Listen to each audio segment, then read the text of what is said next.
Dans cette vidéo, je vais te montrer 5 business de génération de leads que tu peux commencer à développer dès aujourd'hui. Ce qu'il faut savoir, c'est que certains de ces sites m'ont pris moins de 10 € à créer et me rapportent déjà plusieurs leads chaque semaine. Et surtout, ce qui est intéressant, c'est qu'il n'y a pas à attendre entre 3 et 6 mois pour obtenir ces premiers résultats lorsque tu as bien choisi ta niche. Pense à liker la vidéo, commente-la pour soutenir mon travail, abonne-toi et c'est parti. Ok, dans ce premier exemple, on va parler des business de studios de podcast. L'opportunité ici, c'est qu'il y a énormément de studios qui commencent à être créés, mais tous les studios n'ont pas de site internet. Et beaucoup de studios peuvent te payer pour que tu leur apportes des clients. Donc moi, dans cette idée-là, à titre d'exemple, j'ai créé un petit site, donc c'est même pas moi, c'est un de mes assistants. Donc ça m'a coûté que quelques euros avec du contenu IA et WordPress, donc c'est gratuit.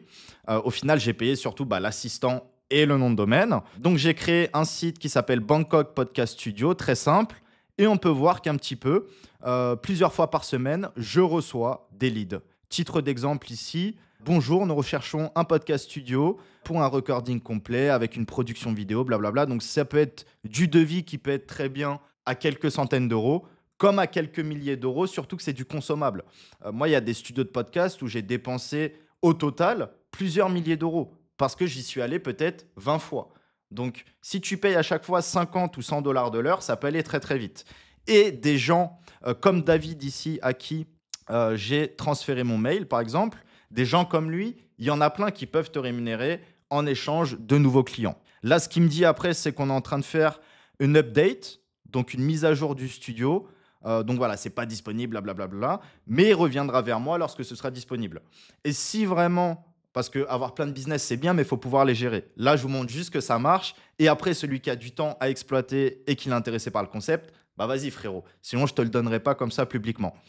Mais si j'avais 12 heures par jour à consacrer, bah c'est sûr que très rapidement, en moins de 48 heures, je pourrais tester 2-3 partenaires et envoyer des leads à 2-3 partenaires jusqu'à que le partenaire qui arrive à avoir le meilleur taux de conversion, donc à vendre le plus facilement et à me rémunérer le mieux, bah ce sera le partenaire que je privilégierai pour chaque demande de lead de studio podcast à Bangkok. Bon, ce qui est intéressant ici, c'est qu'on a une demande en anglais. Voilà, ici une autre demande. Pareil, une autre demande ici. Quel est le prix pour record pour enregistrer 1h30 de podcast pour 2 personnes, etc. Donc, c'est au moins 150-200 € pour avoir payé ce prix-là à Bangkok. C'est très, très cher.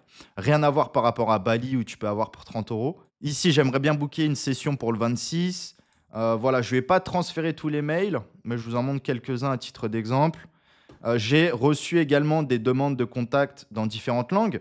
Typiquement, voilà, ici un autre exemple. Hello, j'aimerais savoir le prix pour louer un studio avec une caméra, un micro, etc.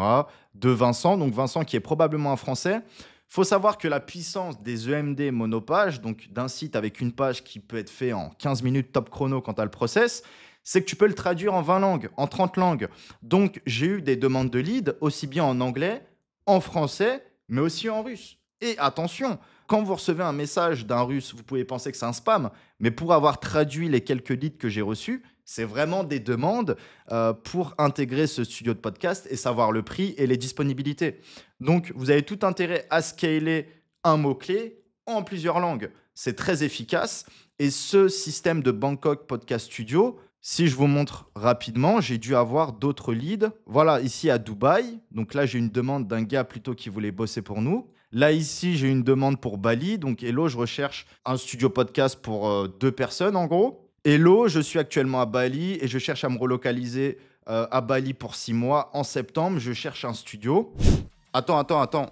Je coupe juste cette vidéo 2 secondes pour te dire que j'ai mis en description un lien vers un Google Doc. Tu as juste à cliquer dessus et à demander l'accès pour pouvoir profiter d'une liste d'outils, donc des ressources de cette vidéo, mais également d'autres sources dont j'ai parlé récemment dans mes dernières vidéos sur le référencement naturel, la monétisation, des outils assez secrets et également des outils et des ressources que j'utilise au quotidien.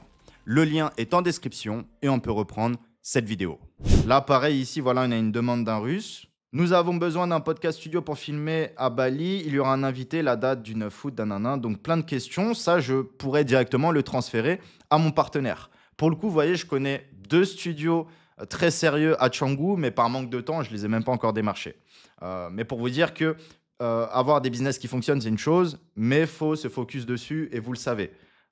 La seule différence, c'est qu'un business peut te rapporter 1 000 euros par mois et un autre peut t'en rapporter 50 000. Donc, à toi de choisir le bon business. Mais si tu débutes en SEO, en édition et que tu ne sais pas quoi faire, la génération de leads est une solution, est une alternative à l'affiliation ou à la vente de liens si c'est des business qui ne t'ont pas réussi ou qui ne te plaisent pas forcément. Voilà, je peux vous en montrer beaucoup plus, mais on va terminer sur celui-là.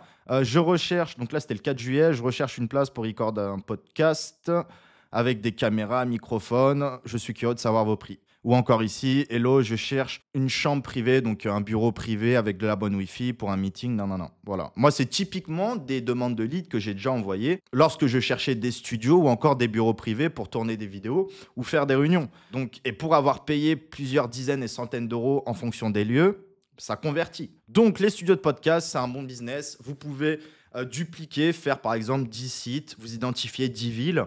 Bon, ok, si à Barcelone, il y a déjà pas mal de sites positionnés, peut-être qu'à Madrid, il y en a beaucoup moins.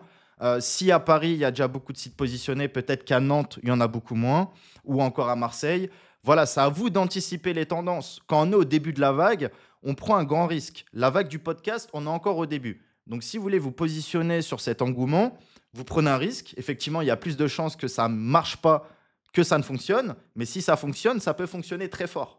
C'est l'intérêt de se positionner en début de cycle sur des tendances comme les podcasts. Parce que je pense que dans 10 ans, les podcasts, ce sera fini, on sera passé à autre chose. Alors, deuxième exemple ici, on enchaîne sur les visas. Les visas, gros potentiel. Je vais vous donner un exemple. J'ai payé plus de 20 000 euros un visa pour plusieurs années en Thaïlande. Et je sais que la commission d'apporteur d'affaires derrière, que l'avocat a pris, elle était environ entre 2 et 3 000 euros. Voilà, pour une personne. Et clairement, ça lui a pas demandé de taf parce que c'est son assistant qui s'est occupé de moi. Donc, pour vous dire que les visas peuvent être très rentables, on connaît par exemple l'ESTA en France, qui est quand même une niche assez borderline, on va dire. Mais bon, je ne sais pas tant illégal que ça, je pense, mais ça reste borderline. Allez vous documenter un petit peu. Pendant plusieurs années, il y avait des grosses niches comme l'ESTA, la carte grise, etc. Là, je ne pense pas que ce soit encore trop d'actualité. Mais par contre, il y a des nouveaux visas que des pays ouvrent, comme le visa élite en Thaïlande, où il y a des grosses commissions. Et là, vous pouvez en profiter. Alors, effectivement, il y a déjà des SEO qui se sont positionnés. Peut-être que lorsqu'on va taper un mot-clé en anglais, il y aura plein de sites qui vont sortir. Mais si on tape le mot-clé en français, avec une géolocalisation française et un texte français, il y aura peut-être très peu de documentation. Ou je veux dire, peut-être sur le marché anglais et français, c'est bouché, mais peut-être que sur le marché espagnol, personne n'a pensé à traduire, à faire une belle page pour rejoindre le visa élite en espagnol. Ok, donc il y a toujours des portes d'entrée et c'est à vous de les chercher. N'allez pas forcément à la première porte que vous trouvez alors que c'est bouché, c'est concurrentiel et laisse tomber quoi. Donc voilà, grosse possibilité. Moi, je connais que le visa en Thaïlande, mais je sais qu'il y a des gros visas et des gros business, notamment Visa Canada. Voilà, j'avais vu des offres passer à plusieurs centaines d'euros de rémunération en affiliation. Donc, allez creuser un petit peu si c'est un sujet qui vous intéresse. Alors ici, idée numéro 3. Ce ne sera pas une seule idée, ce sera un regroupement d'idées. Ce qui est intéressant ici, c'est que en fait, il y a plein d'idées qui pourraient être exploitées. Donc, vous pouvez faire une liste d'idées et ensuite, vous allez analyser la concurrence et la faisabilité sur Google. Évidemment, s'il y a déjà 10 sites qui se positionnent avec un EMD Dubaï Safari, bon, bah, ce n'est pas une niche qu'on va choisir pour vendre des safaris à Dubaï. Donc, on peut ici identifier pas mal d'idées. On va pouvoir même trier par prix. Ce qui nous intéresse, c'est de faire des grosses marges, pas vendre des chaussettes à 3 euros comme sur Amazon. Donc, on va par exemple mettre 5000 bahts minimum. Voilà, on voit qu'un safari à Dubaï, ça peut coûter environ 250-300 euros par personne. Donc, ça peut être un groupe de 3-4 personnes qui peut faire des devis à plus de 1000 euros. Ça peut être très intéressant lorsqu'on combine plusieurs personnes dans ce type d'activité. Donc, Dubaï Safari, c'est une très bonne idée qu'on peut aller analyser. Dubaï Excursion, Yacht Luxe Dubaï. Voilà, c'est des idées qu'on peut directement aller checker dans Google et se dire, OK, s'il n'y a pas grand monde, s'il n'y a que 2 sites qui ont vraiment une page optimisée sur le sujet, si moi je suis le 3e site qui fait une page optimisée sur le sujet et que j'ai un EMD et que je mets en place certains backlinks et que j'ai un meilleur contenu qu'eux, bon bah naturellement, comme vous le savez, un EMD bien optimisé, bien travaillé, à terme, se positionnera premier, surtout s'il n'y a pas d'autres EMD qui existent sur le mot-clé en question. Voilà, Safari de nuit. Ça, c'est plein de petites idées au final où c'est très peu tapé. Mais je préfère avoir une requête comme ça, très peu tapée, où il n'y a personne, mais où les devis peuvent atteindre plusieurs milliers d'euros. Parce qu'à Dubaï, le pouvoir d'achat n'est pas forcément le même qu'en France ou que dans certains pays africains. Il y a quand même un certain gros pouvoir d'achat où des personnes peuvent dépenser 4 000 à 5 000 euros dans une journée pour se faire kiffer parce qu'ils ont les moyens. Donc nous, on pourrait faire de la génération de leads ciblée dans des pays comme Dubaï, Singapour ou encore la Suisse ou encore en Australie lorsque le niveau de vie est quand même assez supérieur. Hélicoptère Dubaï, regardez, Eli Dubaï, lui, il doit s'en mettre plein les poches. C'est pas un EMD à 100%, mais il a quand même son petit EMD. Et on peut voir ici, en termes de prix, par passager, c'est 500 dollars. Donc si tu as 3 personnes, tu fais déjà un devis à 1500 dollars. Donc ça peut aller super vite. Effectivement, d'autres personnes l'ont pensé avant vous, la niche hélicoptère Dubaï. Donc à voir si vous ne pouvez pas la décliner avec un autre partenaire qui serait dans une autre ville, donc une ville moins concurrentielle comme hélicoptère Singapour, hélicoptère Barcelone peut-être, moins de concurrence, un partenaire, des possibilités de rapidement se positionner. Ok, là, c'est un business potentiellement qu'on peut valider. Dubaï Buggy, voilà, c'est pareil, ça c'est toutes les personnes qui vont à Dubaï, ils font les mêmes excursions, ils font les mêmes choses. Ils vont dans le désert, ils font un safari, ils font du buggy. Les plus riches font de l'hélicoptère, ils vont à la marina. C'est toujours les mêmes choses. Donc, c'est assez prédictible que certains business peuvent fonctionner mieux que d'autres. Pareil, les bateaux, les yachts à Dubaï, c'est quelque chose de normal, si je peux dire. Quatrième idée que j'ai pas mal parlé depuis plusieurs années dans la formation The Business Legend. J'en ai pas trop parlé en public. Mais pour vous donner l'exemple, moi, j'avais lancé un petit site. Voilà, on avait bossé quelques heures dessus qui était clairement pas du white, c'était totalement de la réécriture de contenu, nanana. Et pour vous dire, ça a fait des ventes. Ça fait pas mal de ventes. Par contre, j'ai fermé le site parce que voilà, les puffs en France, c'est qu'une question de temps avant que ce soit interdit. Mais ce qu'il faut savoir, c'est que sur le petit catalogue pour vendre des puffs avec des commandes en moyenne à entre 20 et 50 euros le panier moyen, il faut savoir qu'à côté de ça, on avait aussi une section grossiste puff. Et maintenant, je peux vous le dire, avec cette section, vous voyez, en peut-être 12 à 16 mois, on a fait plus de 1816 leads. Donc, demande de contact, c'est énorme. Avec des gens, voilà, ici, je veux des puffs 12K. Donc, vous voyez, c'est les cigarettes électroniques que vous voyez un petit peu partout. Et parfois, on avait appelé par curiosité certaines personnes. Et c'était des devis qui pouvaient aller de 500 à 800 à 1000 euros. Effectivement, certaines personnes pouvaient mettre maximum 100 euros pour une commande peut-être d'une vingtaine de puffs. Et d'autres voulaient vraiment faire un gros stock. Donc voilà, là c'est un autre business, c'est pareil. Si on fait ce business-là, il faut s'y consacrer à 100%. Donc j'ai préféré le fermer. En plus, les lois ne sont pas de notre côté, c'est compliqué. Voilà, c'est pas viable. Mais voilà, une page en automatique comme ça m'a ramené 1800 leads.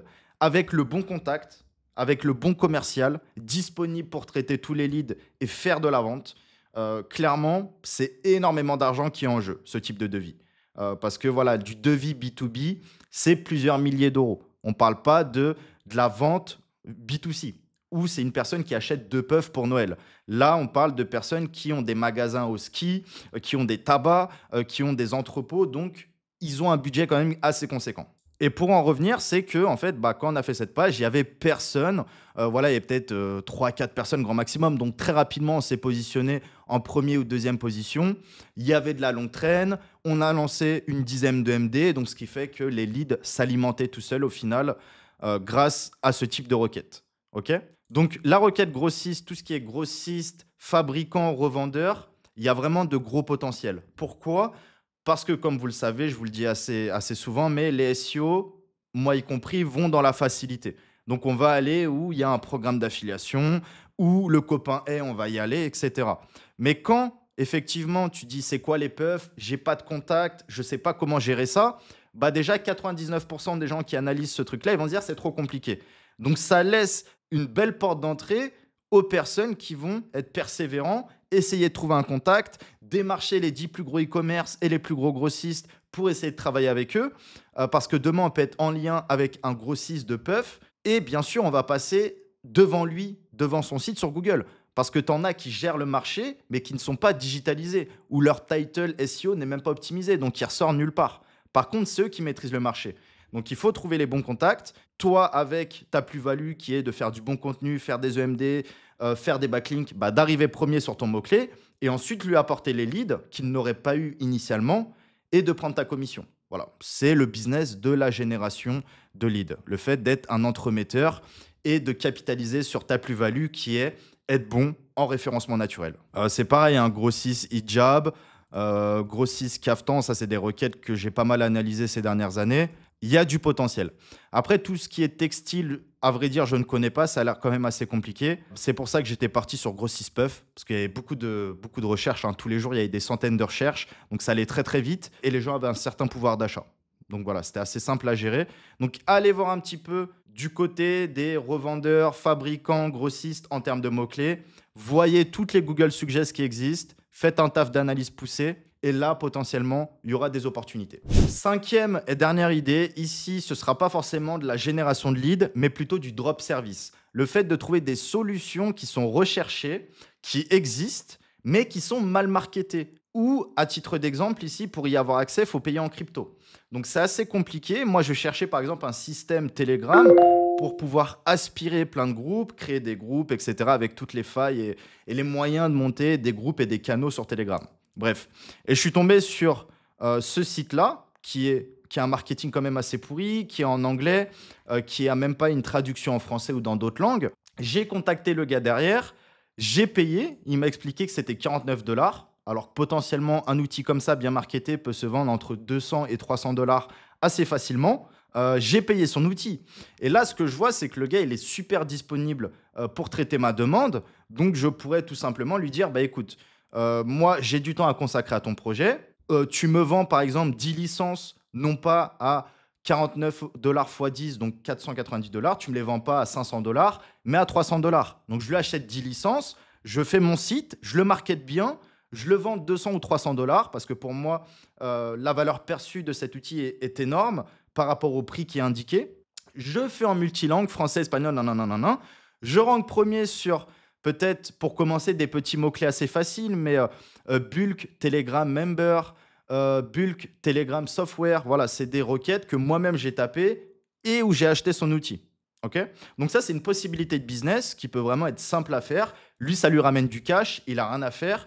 Et nous, ça nous ouvre la voie sur la perspective de créer un business. Et bien sûr, ce qui est intéressant, c'est qu'on n'a pas de dépendance vis-à-vis de lui. Parce que demain, si il ne nous répond plus ou il devient exigeant sur certaines choses, on peut très rapidement recoder un tool. Un tool, un SaaS ou autre, peut être copié pour quelques centaines de dollars, voire même moins des fois, parce que le tool est vraiment très simple à faire. Donc voilà, en termes même de dépendance business, il n'y a pas trop de problème vis-à-vis de ça, donc vous pouvez être assez autonome sur ce sujet-là, si le partenaire n'est pas réglo ou s'il y a des problèmes. Ok, donc ça, c'est le genre de business, si vraiment j'avais du temps à consacrer, qui m'intéresse beaucoup, parce que je sais que c'est quand même pas mal recherché et surtout, il y a très peu de solutions qui existent.